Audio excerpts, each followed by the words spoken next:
en todas las iglesias que han hecho para el reino de Dios. Estamos en el libro de Hechos capítulo 2, versículo 42 al 47. Hechos capítulo 2, versículo 42 al 47. El tema de esta tarde es siguiendo las huellas de la iglesia primitiva. Cuando pensamos en la iglesia primitiva y pensamos en la iglesia moderna, a veces como que nos encontramos en dos caminos paralelos. Como que podemos observar la iglesia primitiva y como que la iglesia primitiva nos puede observar a nosotros. Pero es la misma iglesia del Señor. O debería ser la misma iglesia del Señor. Pero con el pasar del tiempo, la iglesia ha sufrido cambios, ha sufrido modificaciones por la modernización, por los hombres, pero según la Biblia debería de ser la misma iglesia de Cristo. Porque este libro de los Hechos, creo que la mayoría lo leímos al inicio, y si usted no lo leyó, pues téngalo presente ahí en su Biblia, nos narra la historia de esta iglesia primitiva, de la iglesia que fue fundada por nuestro Señor y que dio sus primeros pasos, sus inicios con la venida del Señor a la tierra. Comenzó con su persona, luego llama a sus discípulos y después de su partida, estos discípulos siguen predicando la palabra y se añaden muchos más. La Biblia declara que era el Señor el que añadía cada día a esta iglesia el que tenía que ser salvo. Era una iglesia naciente, pero esta iglesia, cuando la vemos de la otra parte, porque si la logramos ver, debería de ser un ejemplo para nosotros, porque tiene mucho que enseñarnos. Es la iglesia donde se desarrolló toda una actividad llena de la presencia del Señor y tenemos que aprender de esta iglesia. La Biblia dice que esta iglesia de Cristo, hablando de sus inicios, era una iglesia que era perseguida. Esa es la historia de la iglesia del Señor. Una iglesia perseguida. A muy pocos van a la historia y de repente cuando estudian la historia, muy pocos se meten en la historia para poder entender lo que el verdadero significado de lo que es la persecución. Yo soy poco para ver las películas hebreas, porque son muy crueles. Los sobrevivientes han logrado contar, narrar sus vivencias para que hoy existan las películas de la persecución hacia el pueblo judío. Y es cruel. Es cruel como el nazismo, como toda la fuerza de odio y de rencor inculcada por Hitler, supuestamente en la última persecución, exterminaba hasta los niños. Los perseguían con una furia, con un odio, y no les importaba que fueran criaturas, los querían destruir. Bueno, el diablo siempre ha querido destruir la iglesia del Señor, el pueblo del Señor. Israel es la evidencia de esa persecución. Y luego cuando nace la iglesia primitiva, se encarna este espíritu diabólico siempre en las fuerzas que gobernaban para poder perseguir a la iglesia con el fin de destruirla. Pero es cruel la persecución. Es cruel la persecución donde usted no tiene derecho a nada. Es visto como un perro. como alguien que no debería de existir. Bueno, así se dice hasta el día de hoy todavía de Israel. Las naciones que odian a Israel lo confiesan hasta el día de hoy, que es un país que tiene que ser destruido porque no debería de existir. Ahora, cuando nos trasladamos a la vida de la iglesia, el ideal infernal de Satanás y todos sus demonios es que la iglesia de Cristo no debería de existir.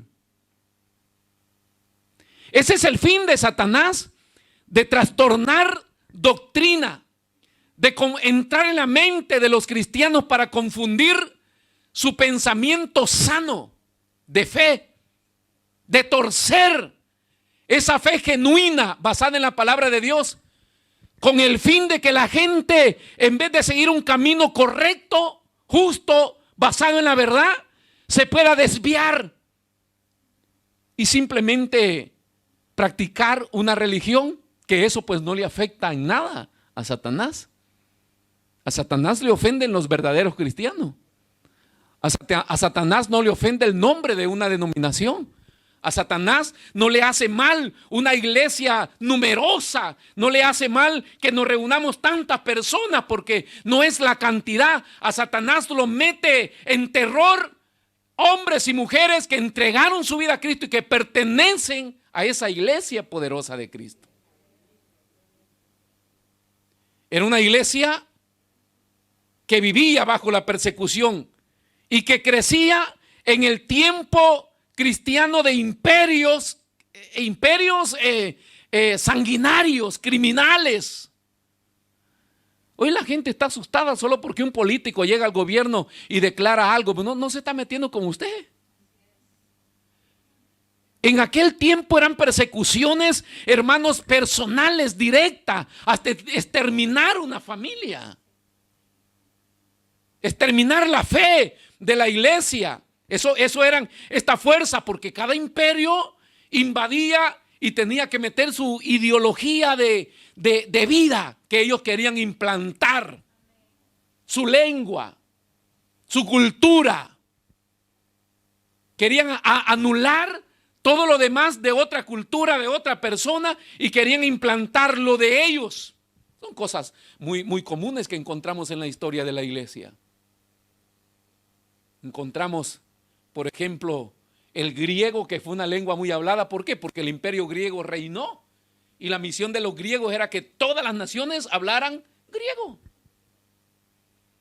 ¿Por qué Hitler quiere exterminar a todas las naciones, hasta los que estaban aliados con él? Porque el ideal de él era que quedaran solo los de sangre azul, los alemanes.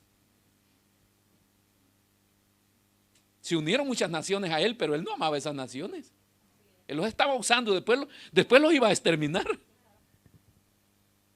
Porque él quería implantar su ideal. Y eso existe hasta el día de hoy. Hoy existe una corriente de ecumenismo. Y este ecumenismo ha hecho una masa de iglesias. Pero no hay necesidad de que una denominación pertenezca a ellos. Es un espíritu operativo. ¿O no lo dijo Pablo así? En los postreros tiempos, dice Pablo en su segunda carta a Timoteo, el Espíritu dice claramente que en los postreros tiempos vendrán espíritus engañadores. Antes la gente se cambiaba de iglesia porque se lo conquistaba otro pastor. Hoy la gente no se cambia de iglesia, está sentado en la iglesia, pero ellos no están siguiendo a su pastor. Ellos siguen las redes sociales. Ellos son cristianos libres de pensamiento y hacen y deshacen lo que ellos quieren, porque es una corriente venenosa, diabólica, infernal, que está atacando a la iglesia de Cristo. Y hoy nos reunimos en un lugar porque es la iglesia donde voy, pero no estoy de acuerdo con el pastor, no estoy de acuerdo con la doctrina, no estoy de acuerdo con las reglas de esa iglesia, y vivo como un agente libre. Y eso me mete en peligro, porque esa es la corriente de Satanás de trastornar el pensamiento sano, la fe sana, para convertir en los cristianos, para separarnos. Hay un refrán que lo dicen por todas partes, dice que donde hay unidad, ahí está la fuerza. Y eso es de Dios. Porque el mensaje común en la Biblia es que estemos unidos. O sea, una iglesia unida es poderosa. Una iglesia que comparte las fuerzas, que convive junta, es una iglesia poderosa. Es una iglesia que triunfa. Porque triunfa usted, triunfo yo. O sea, si usted está sano, yo estoy alegre. Y si yo estoy sano, usted está alegre.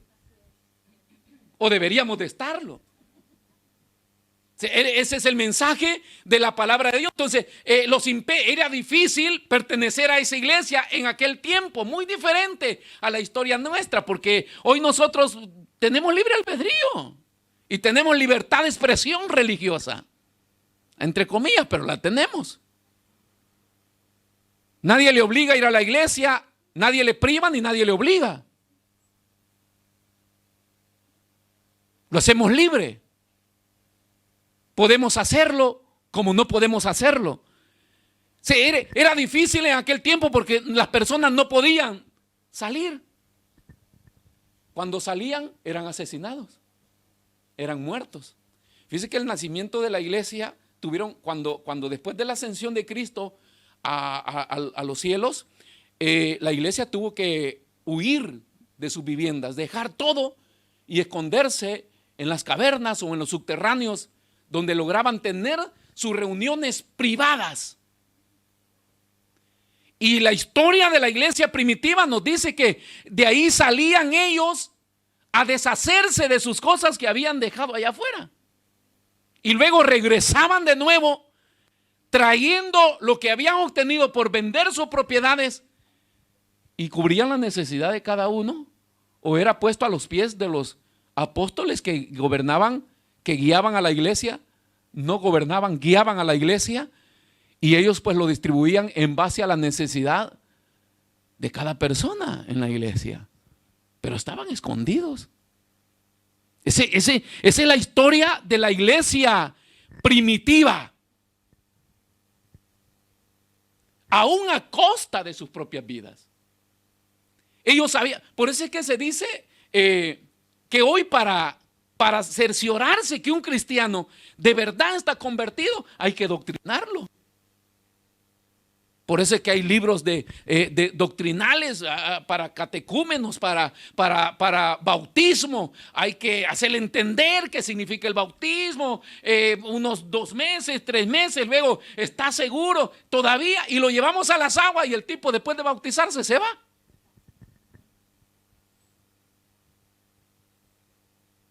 Porque la vida es libre. Pero en aquel tiempo, el que se convertía a Cristo no tenía necesidad de ser discipulado.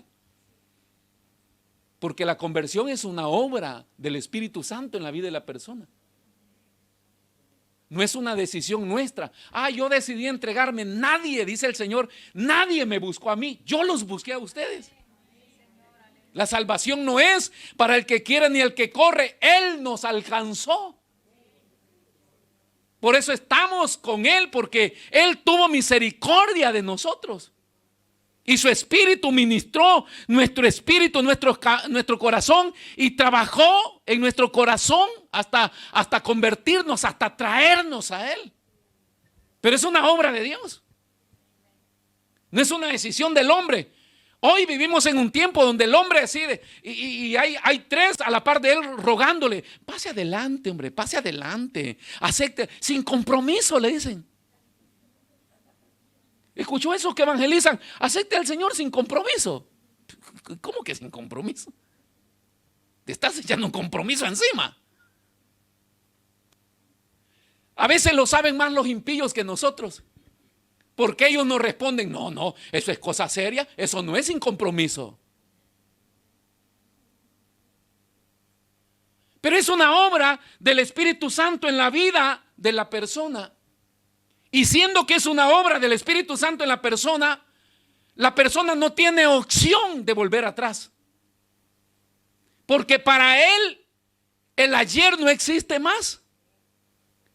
Para el cristiano que se encontró con Cristo, el pasado. No estoy meditando la canción de José José. Ya el pasado. De modo que el que está en Cristo, nueva criatura es. Las cosas viejas. Te dejó el tren. Como cuando nos deja un medio de transporte, se fue y era el último. Se fue. École que en el tiempo pasado el que se convertía en Cristo no tenía otro barco. Solamente seguir el camino. Y entonces venía y se unía a la iglesia y permanecían ahí. Y esto conllevaba a que la persona tenía que estar dispuesta hasta morir. Pero esta es la iglesia. Hoy nadie quiere sacrificarse por la iglesia. Hoy se predica un mensaje light. Un mensaje de un Dios que te hace abundar, que te hace estar bien, que Dios no quiere que estés enfermo, que Dios no quiere que estés sin empleo, que Dios no quiere que usted sea pobre, que Dios no quiere, y un montón de cosas que los hombres se han inventado, porque la iglesia moderna está pegada a un sistema de vida moderna. El modernismo ha traído comodidad. Entonces en el año 313 viene un poco de reforma con este emperador Constantino, que declaró la libertad para profesar el cristianismo. Para los que han estudiado saben, ¿verdad? Que aparece Constantino, ¿cómo es? Este que contestaba. Y él, para tener puntos a su favor, siendo que en ese periodo el cristianismo, entre comillas, porque no estamos hablando de la iglesia de Cristo cuando se habla de cristianismo. Estamos hablando de una práctica religiosa basada en Cristo. Pero por ahí también podía estar el santito. Por ahí cabía para otra imagen. Tanto así que se hizo una mezcla religiosa, porque los que eran traídos cautivos traían sus prácticas. Y no solamente eso, porque donde existió un imperio, existieron enlaces con otros imperios y con otras fuerzas gobernativas. Y entonces, para conquistarse la amistad del poderoso de ese lugar, venían y hacían alianzas. Y automáticamente también traían sus prácticas religiosas, que es lo que advirtió el Señor a Israel antes de que entraran a la tierra prometida. Cuidado con hacer alianza con la gente que está a tu alrededor. No le vayas a dar a tu hija ni a tu hijo, ni vayas a hacer alianza con ellos, no, porque entonces terminarás alejándote de mí, dijo el Señor, y adorando sus costumbres o sus dioses. Y entonces, como somos amigos, adoremos al Señor juntos. Si yo no creo en tu santo, déjelo por allá a un lado. Y al final el tipo se fue y se le olvidó. Y así se fue haciendo una mezcla religiosa. Y fue creciendo el cristianismo, entre comillas. Y cuando este emperador ve la fuerza cristiana y que estaba en peligro el poder, entonces decretó la libertad para profesar el cristianismo. Por eso es que yo estoy en contra de estos pensamientos de que hay gente todavía declara que Martín Lutero es un reformador de la iglesia. Pero usted va a la historia y Martín Lutero nunca dejó de ser católico. Él es reformador de la iglesia católica, no de la iglesia evangélica. Pastor, la iglesia evangélica no existía. La historia nos narra que los grupos extremistas cristianos que practicaban su fe no estaban en las grandes ciudades. Habían huido, pero tenían sus reuniones clandestinas en el anonimato. Esta es la iglesia primitiva. Ellos no podían abrir un local y decir: iglesia evangélica, venga a alabar al Señor y cantar en el nombre del Señor. No, hoy nosotros nos sentimos así porque todavía no le han cortado el cuello a nadie. Pero el primero que le corten el cuello, vamos a quitar todos los carteles de allá afuera. Y vamos a poner panadería. ¿Y a qué viene? A comprar pan. ¿No?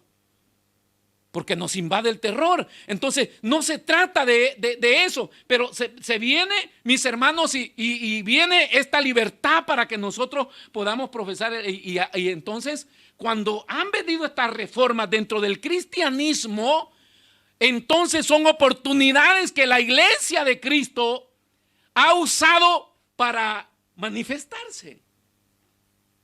Nosotros no somos una fuerza política, ni lo vamos a hacer nunca, porque ese no es el ministerio de la iglesia. Pero hay gente que de repente Dios lo ministra y está haciendo, como los hipócritas estos de allá de El Salvador. O ya ha salido uno de los partidos estos que ya los van a votar en este último, o ya ha salido con un decreto, o sea, pidiendo un decreto, que por favor la iglesia evangélica sea reconocida, así como es reconocida la iglesia católica. Siempre salen estos decretos en momentos de votación. Es uno de los partidos más criminales de mi país y está bien interesado en la iglesia evangélica. No, es que la iglesia evangélica es una fuerza ahí.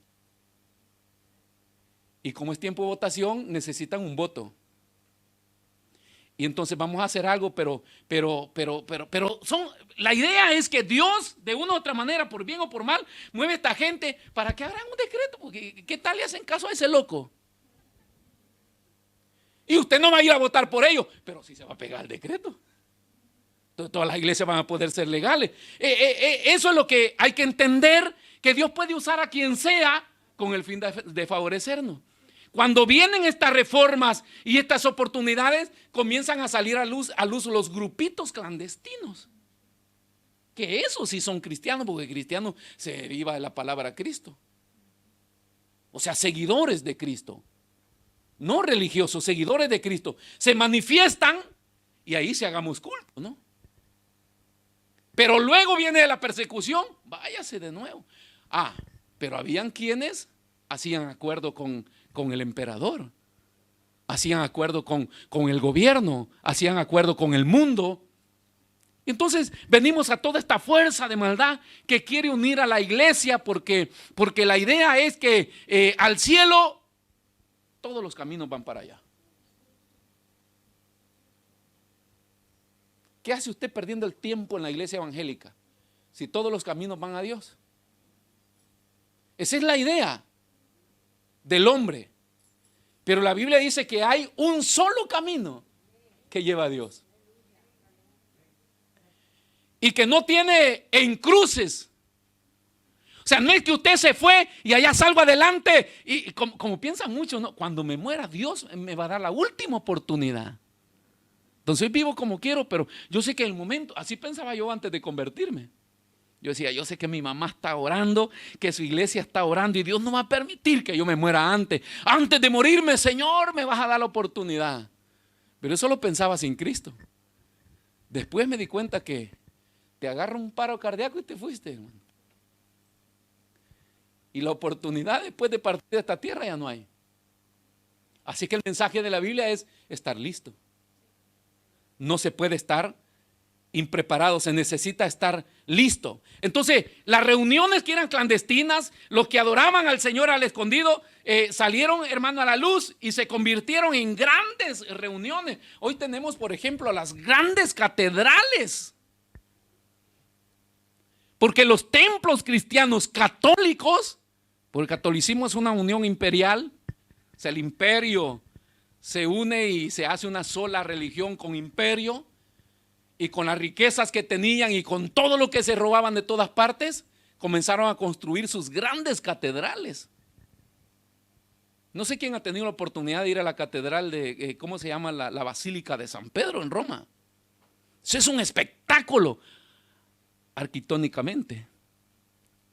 Es un espectáculo cuando uno entra ahí. O sea, hay diseños por tremendos hombres que los pintaban antes, y eso cuesta millonada, hermanos. Y su estructura, cómo las han construido, sus bases, todo lo que tienen, es un espectáculo. Yo he entrado ahí a admirar ese espectáculo. Le toqué también el pie a Pedrito para agarrar un poco de suerte. Y usted va al Duomo. ¿Quién ha entrado al Duomo de Milano? Tú has entrado. Es un espectáculo. Y hay una virgen de oro arriba, que hoy es finta porque se la querían robar. Dicen que hoy han puesto una que no es. Pero adentro, y no solamente, usted la contempla por afuera. Es un espectáculo, hermano, esa catedral. Tiene unos diseños increíbles, unas estructuras de cemento, de mármol que están ahí. ¡Wow! A veces que sea una de cartón yeso me quiero hacer para ponerla ahí en las puertas, un tigre, un león.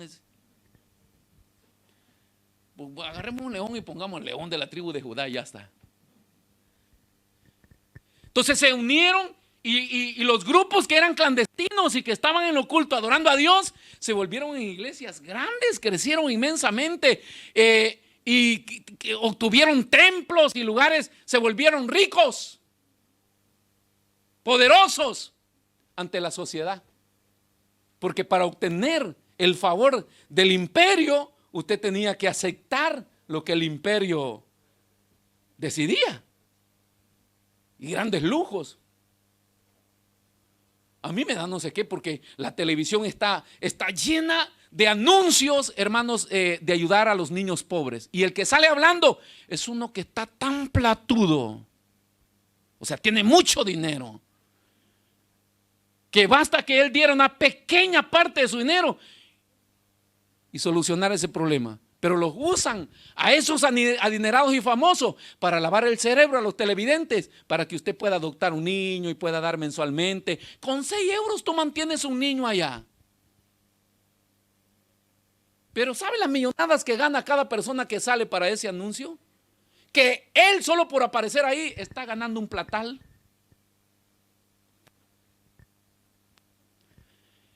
Y bueno, no vamos tan lejos, porque hoy nos trasladamos a la iglesia actual, porque con el pasar de los años la iglesia primitiva vino evolucionando y se vino modernizando. Y hoy tenemos la iglesia moderna. Después de toda la reforma de Martín Lutero, está la iglesia moderna que ha crecido, que se ha expandido. Usted ve los templos donde van miles y miles. Hay templos, hermano, donde tienen reuniones de 40,000, 3 reuniones al día. Es increíble como la iglesia de Corea, que la gente no logra ver al pastor, entonces en su asiento le pusieron una pantalla y usted está sentado, quédese en casa.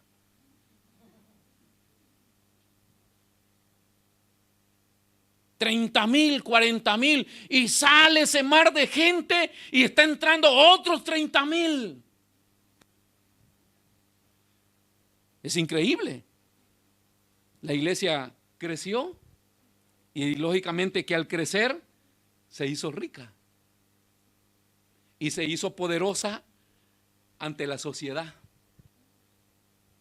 Hoy está un pensamiento que por qué la iglesia o los cristianos no podemos ser políticos si somos una fuerza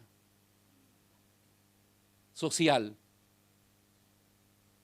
Bueno, cada quien con su pensamiento, pero eso no fue el mensaje de Cristo a la iglesia primitiva.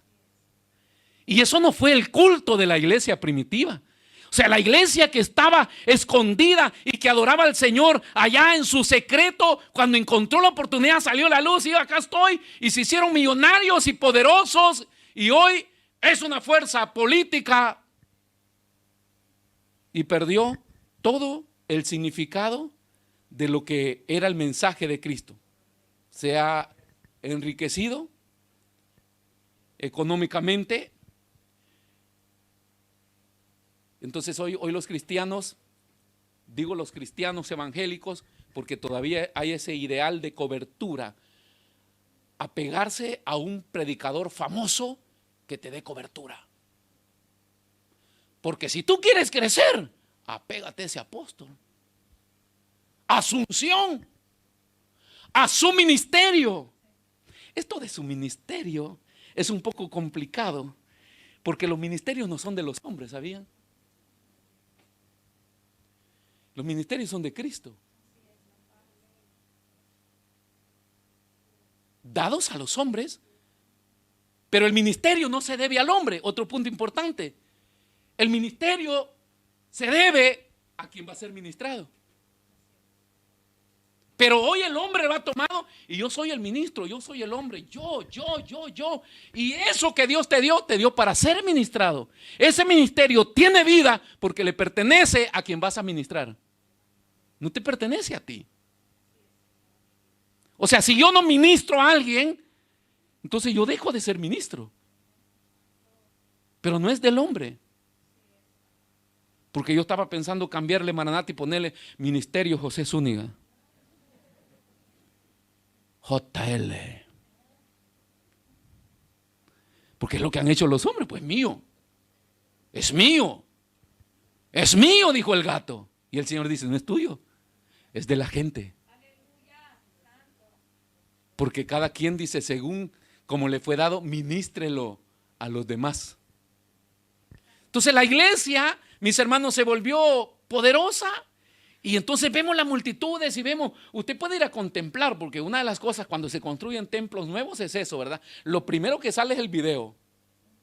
Esta iglesia fue construida así, y mira estas columnas, y este pedazo de mármol lo traje de allá de Florencia, y esto otro lo traje de allá, y mira mis asientos reclinables, y mira todo lo que tenemos, y la gente está anonada, y dice, yo quiero pertenecer a esa iglesia.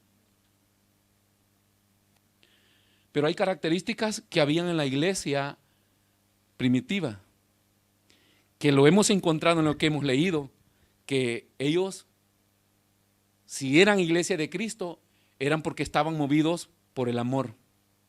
Primero, amor al Señor. Porque no es por la actividad que somos iglesia.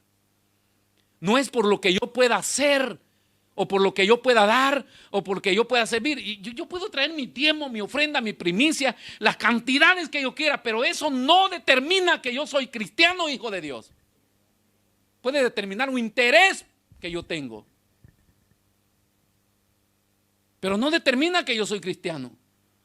Porque la primera cosa que determina que yo soy cristiano es que mi espíritu está ligado a Dios por amor. Porque yo conozco tus obras. Y yo sé que se te revuelve el estómago cuando lees las noticias de los sinvergüenzas que juegan con el evangelio. Yo lo sé, dice el Señor, pero tú has dejado tu primer amor. O sea, en pocas palabras, el Señor está diciendo en Apocalipsis, tú no estás tan lejos de ellos. Sigue la misma suerte. Y estás en la iglesia. Y ese es el gran mensaje de lo que pasó con uno de los apóstoles de Jesucristo, Judas, que conviviendo con el Señor 3 años y medio y siendo llamado al ministerio de la tesorería, mis hermanos, estando tan cerca, se perdió. ¿Cómo se puede perder una persona que convive con el Señor? Se perdió. Fue y se ahorcó. Eso quiere decir que nosotros podemos estar en la iglesia y hacer muchas cosas y Dios sabe lo que hace y te recompensa por eso, pero no pienses que eso es importante para tu salvación. Pues la salvación está basada en la relación de amor que tenemos hacia el Señor. En el primer mandamiento, ama al Señor tu Dios con todo tu corazón, con toda tu alma y con toda tu fuerza. Y cuando te desvías, dice el Señor, vuelve. ¿A qué? Vuelve a la actividad que tenía. No, vuelve. Tu actividad está bien, estás trabajando. Vuelve a tu primer amor. Si amamos a Dios, nos vamos a amar nosotros. ¿Qué es lo que el Señor le dijo a Pedro? Si me amas a mí, me lo vas a demostrar cuando amas a los demás. Es importante. Si me amas a mí, lo vas a demostrar cuando amas a los demás. Y el amor que este tiempo de pandemia nos está enseñando, que no consiste en abrazos y besos, porque usted tiene más de un año de no abrazarme. Ni la mano quiere darme. Yo veo que me hace así nada más. Si el amor fuera abrazos y besos, hermano, nosotros ahorita estuviéramos en una guerra. Pero el amor, sí, aunque existe esto, ¿verdad? Es la manera en que se manifiesta y cómo se demuestra también en el afecto, pero no es todo el amor, porque el amor es la relación que tenemos que cultivar, viéndonos, trabajando juntos, practicando esta verdad de Dios juntos. Eso es lo que nos tiene a nosotros ligados, amando al mismo Señor y practicando la misma verdad. Todos juntos nos tiene ligados, es el vínculo perfecto que lo tenía la iglesia primitiva. Hoy no. Por eso las diversas denominaciones, hasta nosotros somos una denominación. Y por eso, aunque no lo confesemos, pero siempre se tiene la idea, ¿ha visto la iglesia de ahí del otro lado? ¿Nunca le ha pasado a usted hablar eso y decir, ¿ha visto la iglesia donde se fue la hermana? Qué lástima, ¿no? O sea, nos dejó a nosotros y se fue a esa iglesia. Pero que está ciega, no se da cuenta. Esa iglesia no sirve. O sea, ¿qué estoy diciendo? La mía es perfecta, es la única. Por eso a mí me han criticado como pastor, porque yo le digo, una vez me dijo un apóstol, no seas tonto, hombre, me dijo. No le digas a la gente que se vaya. ¿Por qué? Porque yo le digo, hermano, ¿quiere ir a probar? Vaya. Pruebe. Si no le gusta, venga. No nos vamos a molestar por eso. No, a lo mejor vuelve con más fuerza y convencido. Pero nunca pensar que nosotros somos los únicos. Porque si el Señor viniera hoy, de repente diría, de la Maranata, me llevo 5 nada más. Y yo que creía que era la mejor. ¿Cómo estarán las peores? Y de la peor que yo pensaba, el Señor se lo lleva a todos. Algún día les voy a predicar cómo funciona la misericordia de Dios, que funciona en la justicia de Dios. No funciona conforme a nosotros, la justicia. Cuando yo no entiendo por qué eso merece esto, Dios dice no. Mi justicia determina que eso funciona así. Yo no lo voy a entender nunca. Entonces el hermano que tiene a su lado, de repente es mejor que usted. Y véalo.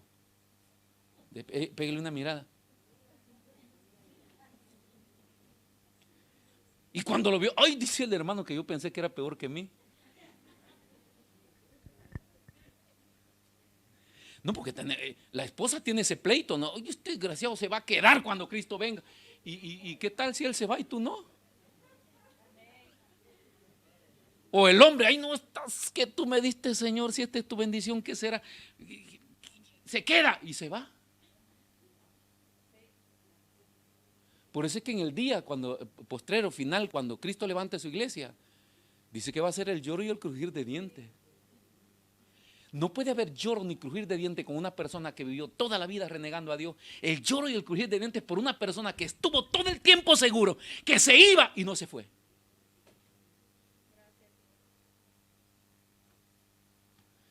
Porque no es usted ni yo que determino quién se va, ni quién es o quién no es. Esa es la justicia de Dios. Se pierde ese amor, se pierde la sensibilidad y la espiritualidad. La iglesia primitiva, la iglesia sencilla, no humilde, porque la gente dice, no, mire, yo crecí, dice, allá bien humilde, solo porque era pobre. Ser pobre no es humildad. Los más soberbios somos los que crecimos en la pobreza. Yo veo a la gente que crece en la riqueza a veces más educada y más gentil que los que crecimos allá. Dice, no, yo crecí humildemente, no, creció con limitaciones y vivió con cosas sencillas. Pero humilde es otra palabra. Porque humilde es una práctica de vivencias que van ajustadas a la palabra de Dios. Entonces se pierde primero el amor, luego la sensibilidad. Porque estos hombres de la iglesia primitiva estaban encerrados porque al salir podían morirse, pero salían. ¿A qué salían? A vitrinear al Duomo.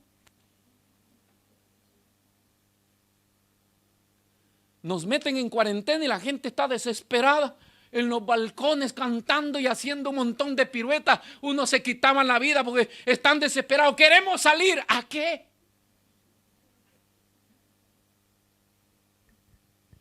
A vagar, a hacer maldad. Estos querían salir, pero porque tenían una sed ardiente de predicar la palabra de Dios y llevar el mensaje a aquellos que no le conocían y arrastrarlos a esa cueva para que adoraran al Señor. Eran sensibles al mandato de Dios. No se hace. Esa sensibilidad la perdió la iglesia. El interés por el prójimo. El interés por tu esposo inconverso, el interés por tu esposa inconverso, el interés por tus hijos inconverso, el interés por algún pariente inconverso, por algún vecino. Estamos juzgando su vida malvada de pecado. No es un criminal, es acá. Esta iglesia primitiva era sensible, necesita. No me importa quién eres, necesita de Dios. Y aún a costa de su vida salían para predicar el evangelio. En este virus es el momento de aprovechar, de morirse así tranquilito acostado. Para aquellos que no quieren ser arrastrados por un tráiler, aquellos que no quieren ser heridos de bala y morir en ese dolor, usted se va, se encierra, lo entuban y se despide.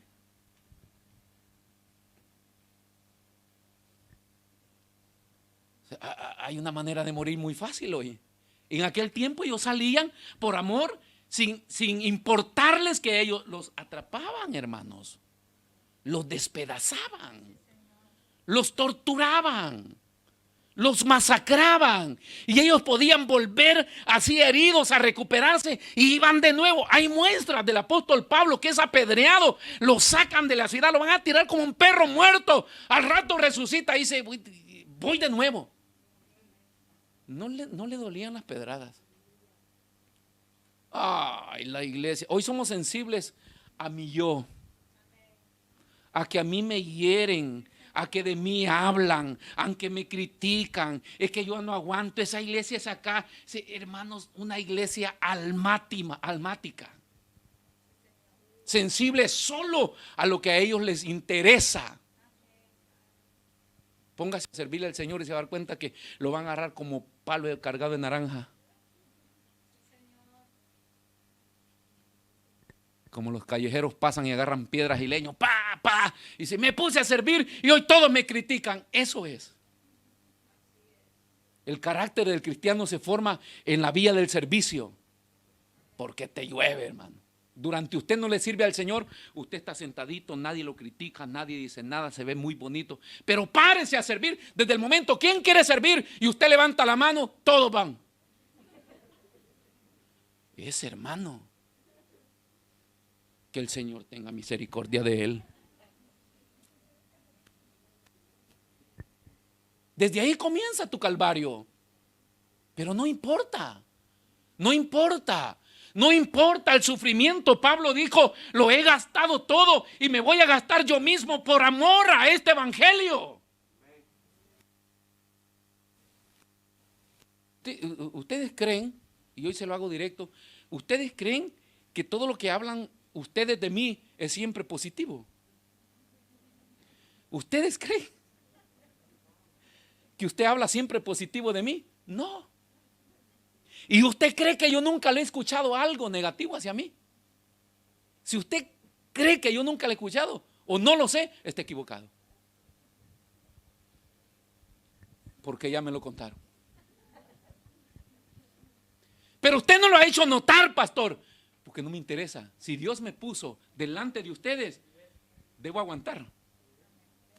y no aguanto con mi fuerza. Tiene que haber una fuerza de Dios. Tiene que haber un proceso de Dios para arrancar, para ir a llorar y despedir. Ay, hermano, ame amarlo, amarlo, amarlo, amarlo. Y después se va. Después, cuando el hermano ya no lo ofende a uno, uno le hace falta. Porque lo amaba más cuando era rebelde. Pero es parte de la vida de servicio y que te tiene que llevar a eso, porque es tu identidad en Cristo. Pues, ¿cómo sufrió Cristo? A él lo paseaban en carroza y andaba y no toque al maestro, no toquen al ungido del Señor. No, no, no. Cuando era de tirar piedras, ¿dónde cree que estaba Pedrito? Cuando era de maltratar al Señor y lo apresaron, ¿qué hicieron todos? A interceder allá afuera. Desde acá de la casa, pastor, estoy intercediendo por usted. El Señor lo sabía, por eso es que antes que se fuera les dijo, ¿no? Esta noche me van a tomar preso. ¿De verdad, Señor? Sí. Y todos ustedes van a salir corriendo. Dijo Pedro, yo.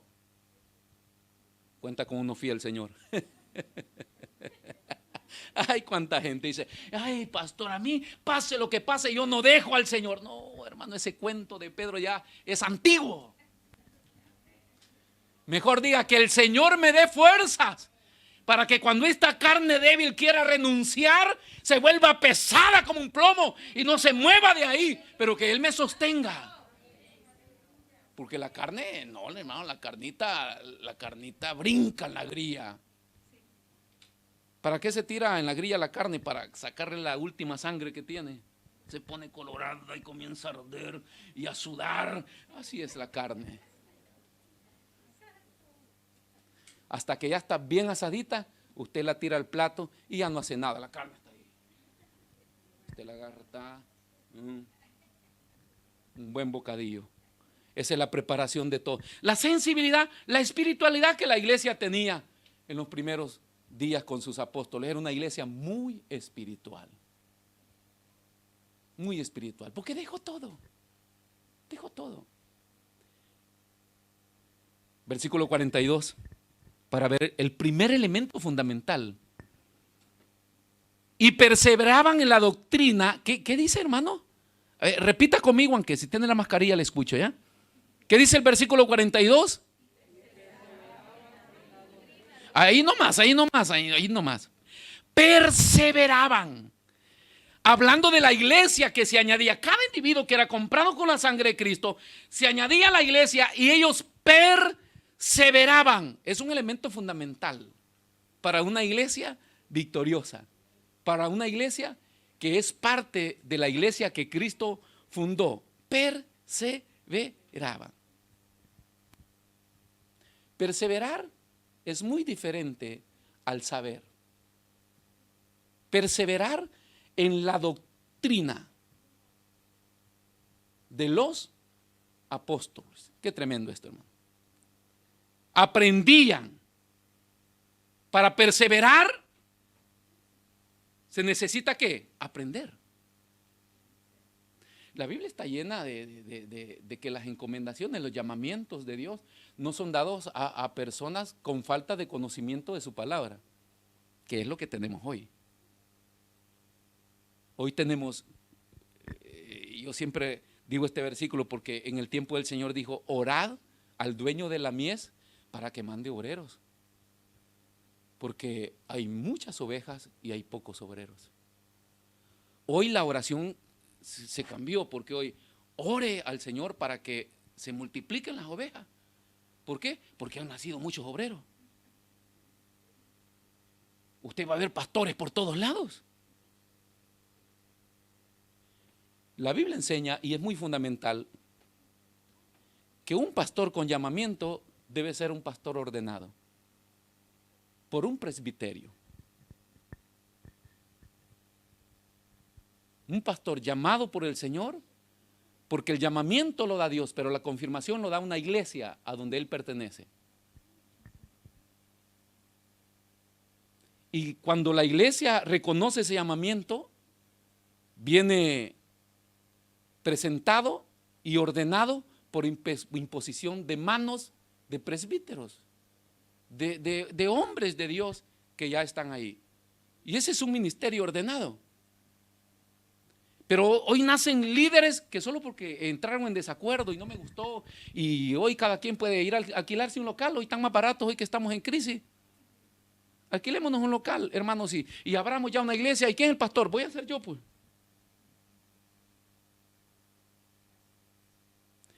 Y es fácil ponerse a hablar locuras o tonteras de la Biblia, que es una de las cosas que a mí siempre me preocupa. Si no entiendo lo que voy a leer, entonces no hablo mejor. Porque la Biblia dice que Dios no confía su palabra a neófitos, niños espirituales, que no entienden, que no se sentaron a aprender. Jesús tuvo un intensivo con sus discípulos, 3 años y medio. Si usted va a la historia y dice, ¿para qué los llamó el Señor a sus discípulos? Para que estuvieran con Él. Y les instruía y les enseñaba. Y allá enseñaba el Señor, pero cuando los agarraba a ellos les decía, no, a ustedes les he concedido revelarles los misterios de mi Padre. Y a ellos les revelaba la verdad y les enseñaba. Cuando Él predicaba al pueblo, los discípulos que andaban con Él no entendían nada. ¿Usted cree que los discursos del domingo son discursos de enseñanza? Usted se va y el lunes ya no se recuerda de nada. Entonces necesita sentarse y aprender en un proceso de enseñanza, porque los cultos, un culto, una predicación, no es un tiempo suficiente para aprender. Entonces Dios llamó para que estuvieran con Él y Él les enseñaba, y dice que estos perseveraban en la doctrina de los apóstoles. O sea, primero aprendían, porque era la doctrina ¿de quién? De los apóstoles.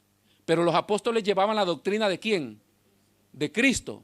Estoy hablando de los apóstoles de Cristo, no estoy hablando del apostolitis hoy, que ellos llevan su doctrina, llevan sus ideales. No, estos habían, por eso es que dice que la iglesia de Cristo está fundada en apóstoles y profetas.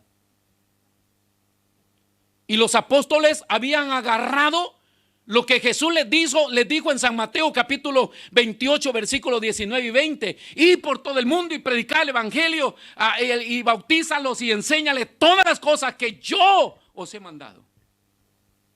Entonces ellos son embajadores de Cristo, llevan un mensaje de Cristo. Cuando se dice que es de ellos es porque son hombres que se entregaron a la verdad de Cristo, renunciando a lo de ellos. Como el caso de Pablo, que sabía mucho, conocía mucho, pero todo eso lo tiró para atrás. Y dijo, me he propuesto a predicar solamente el evangelio de Cristo. Que eso es difícil, pues, renunciar a nuestra plataforma. Nosotros queremos entrar a la presencia del Señor con todos nuestros títulos. El sapiente viene ahí, el homo sapiens. Entonces cuando Moisés va entrando a la presencia del Señor, acá viene el príncipe. Y el Señor le dice, párate ahí. Se fuera. Y aquel se regresa y dice, quítese esas sandalias. Porque va a entrar a mi presencia. Acá en mi territorio se hace lo que yo le ordene hacer. Hay un despojo del hombre. Hasta considerarse torpe el hombre, porque dice, no comprender. Hasta la inglés se me vino hoy.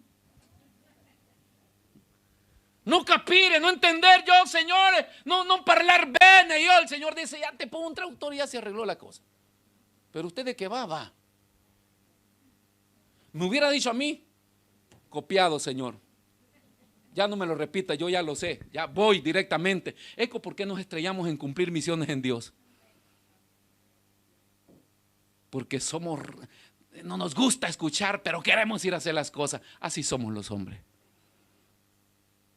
Y el Señor dice, no, te sientas. Entonces pierde esa espiritualidad, esa sensibilidad de esa iglesia. Y acá aparece, dice, y perseveraban, aprendían la doctrina, enseñanza de la palabra. Por eso le digo, aprender no es saber, hermanos. Los ecuatorianos dicen sabido que eres, ¿no?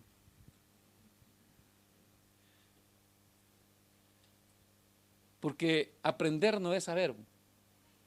Nosotros podemos saber muchas cosas, pero aprender es haber aprendido de alguien a quien seguiste y te mostró con ejemplo cómo se hacen las cosas. Cuando alguien le muestra es porque usted está ahí atento. Aprendían. No se puede perseverar si no se aprende, hermanos. No se puede perseverar si no se aprende. Si usted va a un lugar desconocido, école que hoy nos ha favorecido mucho el tontón, o sea, el navegador. Hoy la gente mete su navegador en el celular donde quiera. ¿Para dónde va? Voy para Roma. Y ahí va. Ya llegamos, bájese. Dice, acá es Roma. No, acá es Florencia. Y para venir a Roma, ¿por dónde se pasa?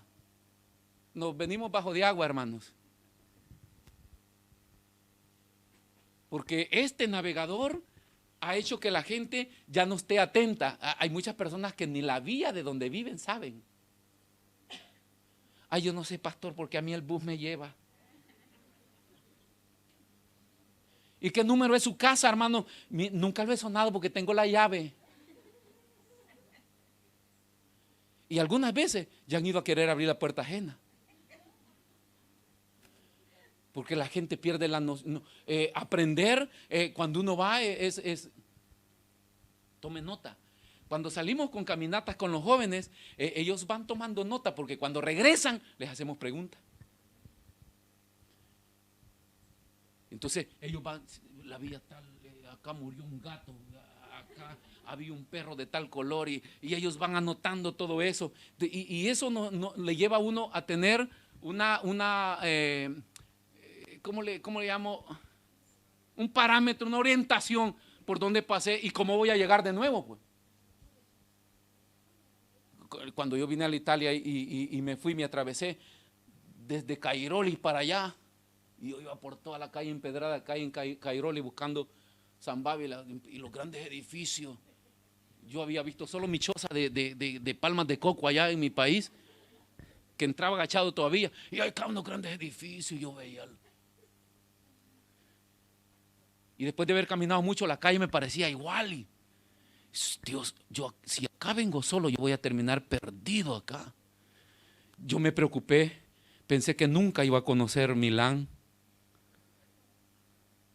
pero después me fui orientando, vi qué color era un edificio, vi que el nombre de otra cosa y vi esto y al final hoy ya estoy orientado y sé, pero tuve que aprenderlo a través de un proceso, un tiempo de movilizarme y estar atento dónde iba.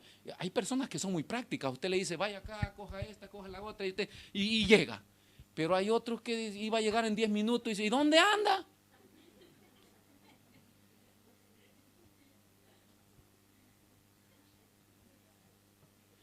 Usted váyase a la vía Montecassino número 1 de Milano y no va a llegar a la iglesia, porque la vía Montecassino de Milano queda allá por el aeropuerto Linate. Y hay hermanos que me llaman, pastor, se cambiaron de dirección porque estoy acá en la vía Montecassino número 1. Y hoy, como ya se le digo, ¿de dónde, hermana? ¿De Milano o de Baranzate? Milano, cambie, estoy en la otra punta. Entonces se necesita, hermanos, aprender, sentarse. Estudiaban, se les enseñaba y ellos ponían todo el esmero para comprender. Esto de inculcarle a la iglesia, estudie. Eso no es una mala inversión, eso no es una pérdida de tiempo, ese no es un dinero desperdiciado. El dinero desperdiciado es todo lo que se gasta en comida. Pero el estudio de la palabra de Dios, usted está sembrando para su educación cristiana. Y está poniendo parámetros para poder orientarse en el camino del evangelio, en un mundo confundido, en un mundo espiritual diabólico que quiere trastornar a la iglesia y hacer que pierdas tu fe sana. Por eso hay pleito en la iglesia, disensiones, pastores con hermanos, hermanos contra hermanos. ¿Por qué? Porque el diablo ha logrado mellar la mente de las personas. Porque no nos gusta estudiar, no nos gusta aprender. Queremos absorber solos. No, alguien nos tiene que enseñar. Perseveraban para no ser presa fácil de las sectas. La enseñanza necesita una constante perseverancia. No te apartes, no te quedes, porque detrás de nosotros están los testigos de Jehová. Detrás de nosotros están los mormones. Detrás de nosotros están las sectas buscándote. Y ellos te lo llevan a la casa y ellos te lo quieren explicar. Y tú te sientes bien porque estás en tu comunidad. Pero eso de perseverar, vaya al lugar donde se enseña. Siga la doctrina. No importa el sacrificio, no importa el tiempo. Vaya, porque eso te va a proteger ¿de qué? De la persecución de las sectas que te quieren engañar. ¿Es verdad lo que dijo Chomo en internet? No me interesa lo que dijo Chomo en internet. Yo respeto a todo hombre, todo ministro, hermano, de cualquier ministerio y que enseñe en cualquier red social. Yo lo respeto, pero yo enseño esta palabra. Y no estamos acá para decir quién es mejor ni nada, no. Yo quiero hacer mi tarea. Con el que me quiere seguir, con el que quiere aprender, con el que quiere perseverar. ¿Y quién no? Porque esto de ir es una decisión personal. Vamos cerrando. Acá nomás. Isaías capítulo 5, versículo 13. Entonces aprendían la doctrina de los apóstoles. Los apóstoles no daban revelaciones de ellos, tenían la doctrina de Cristo. Es el día que el pastor Zúñiga se pare acá y le diga, hermanos, hoy traigo una revelación nueva. Sí, ya usted sabe que las cosas van mal si no es de Dios. Todo tiene que estar basado en la palabra del Señor. Y esto hacía que perseveraran. Cuando la iglesia no aprende, entonces llevada cautiva. 5:13.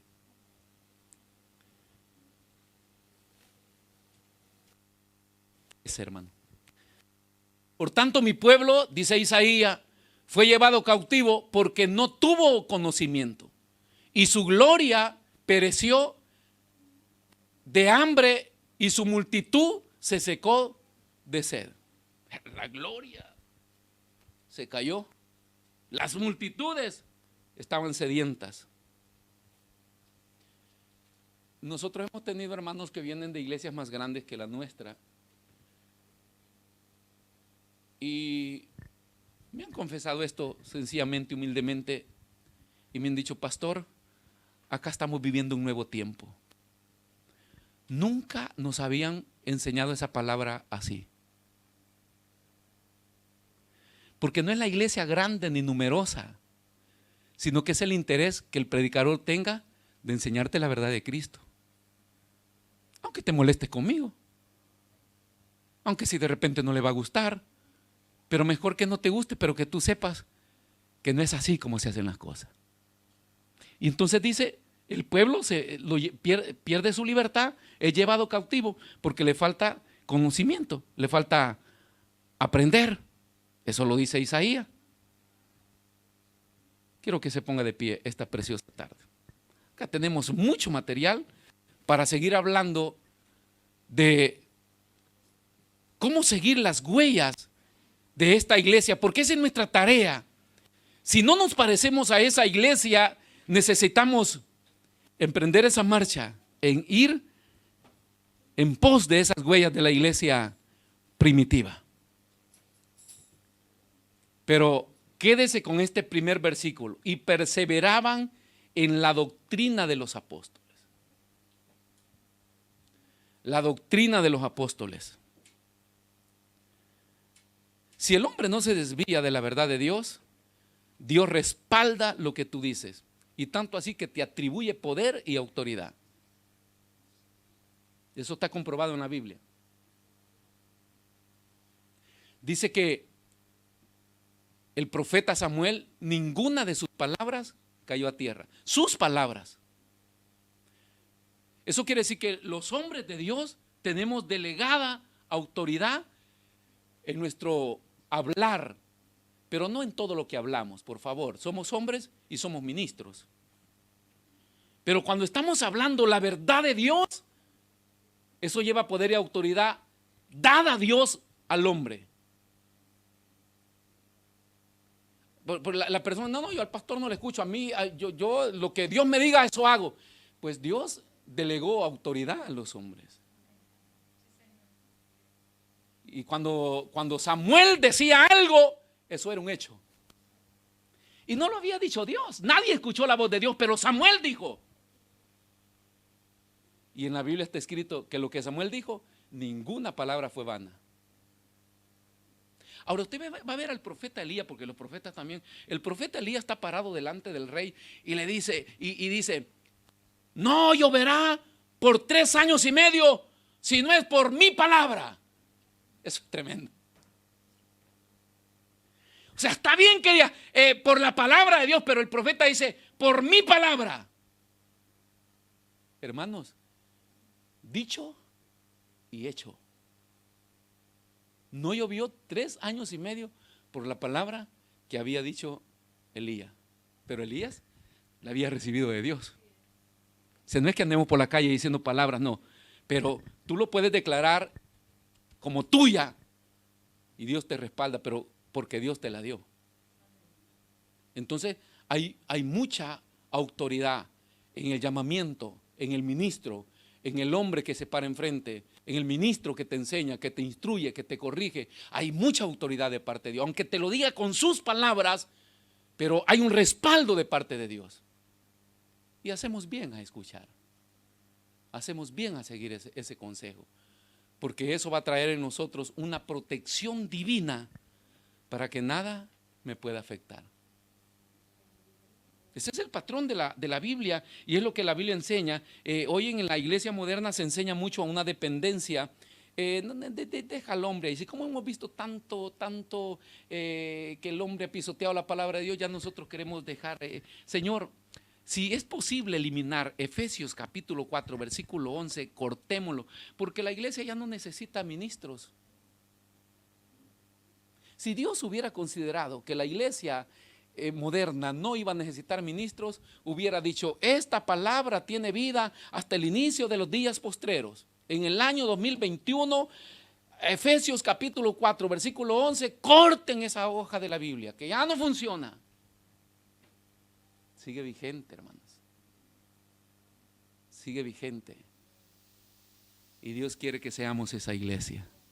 No perdamos la vista. Camine, pero véala con un ojo.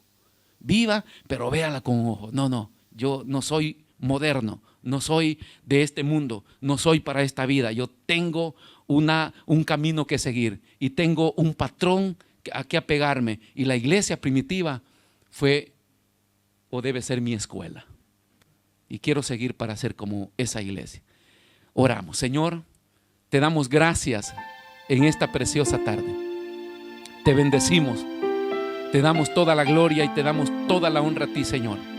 Tu palabra ha sido predicada. Aparta, elimina las palabras de más que no van a edificar, pero déjanos por favor aquellas que son de edificación. Y que el propósito, Señor, de este discurso de la predicación haya sido solamente, Señor, para implantar verdad en cada corazón y para que esta verdad produzca cambios en nuestras vidas y que podamos ser más fuertes, que podamos ser vencedores ante toda adversidad, que podamos, Señor, pararnos como esa iglesia que no le temía nada. Para ellos no era un peligro ver una guillotina enfrente, para ellos no era un peligro ver a los magistrados que les perseguían, no era un peligro el ver carros con cadenas que los iban a arrastrar, no era un peligro el salir a la plaza de cualquier feria, Señor, y el ser arrastrado por animales. No lo veían como un peligro, lo veían, Señor, como un desafío de fe, como una prueba de que tú ibas a estar con ellos, como una batalla de conquista, porque a través de esa entrega otros iban a ser entregados ahí, Señor, para el reino tuyo. Y esa iglesia, Señor, queremos verla de cerca, queremos seguirla cada día. Ayúdanos, porque estamos viviendo, Señor, en un mundo de confusión, en un mundo, Señor, de palabras, de voces, de doctrina, Señor, y a veces nos encontramos confundidos y no encontramos a quién seguir. Pero tu palabra dice que esta iglesia se reunía en un lugar, que esta iglesia tenía ministros dados por ti, que esta iglesia tenía abiertos tiempos de enseñanza, que esta iglesia estaba preocupada por la doctrina de cada creyente y estaba preocupada, enfocada en el crecimiento de tu obra, en implantar el reino en esta tierra. Ayúdanos, por favor, ayúdanos, Señor. Te pido que bendigas a cada hermano que ha estado esta tarde acá y que cada palabra quede grabada en su corazón, Señor, y que nos lleves a hacer esa obra poderosa. No nos importa los tiempos, queremos meternos en esa historia, queremos meternos en la vida de esa iglesia y queremos vivir, quizás no similar a ellos, Señor. Los tiempos han cambiado, pero esa pasión, ese amor, esa sensibilidad, Señor, esa espiritualidad la queremos tener, Señor, sin comprometer tu palabra, sin comprometer mi fe con nadie, porque no estamos en esta tierra para ganarnos el favor de un hombre, sino para agradarte solamente a ti, Señor. Gracias, gracias por esta tarde maravillosa. Te pido que bendigas a cada uno de mis hermanos y ayúdanos, Señor, porque el camino es largo, nos esperan muchos días difíciles, pero tú has prometido estar con nosotros y tu palabra es lumbrera a nuestro camino, y te vas a manifestar a la luz de cada mañana para que nosotros podamos tener la revelación y caminar, Señor. Gracias, gracias, Jesús. Amén, Señor.